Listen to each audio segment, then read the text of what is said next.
আসসালামু আলাইকুম প্রিয় বন্ধুরা, অনেক দিন পরে আসলাম আমাদের ছোট্ট ছাদ বাগান নিয়ে।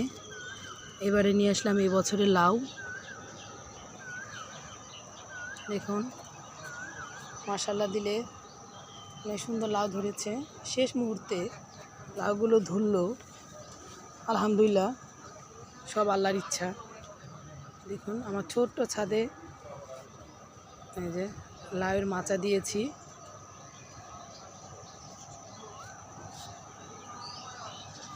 এই যে লাউ,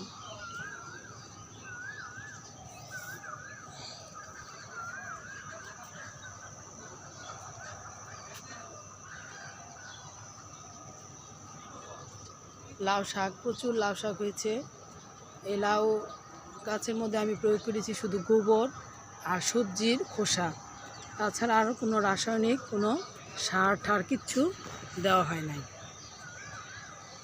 আলহামদুলিল্লাহ, দোয়া করবেন আপনারাও করবেন। এরকম ছোট জায়গা থাকলে, ছোট ছাদ থাকলে আপনারা ছাদ বাগান করবেন এবং পিওর জিনিসগুলো খাবেন। আজকের মতো এই পর্যন্তই। আল্লাহ হাফেজ।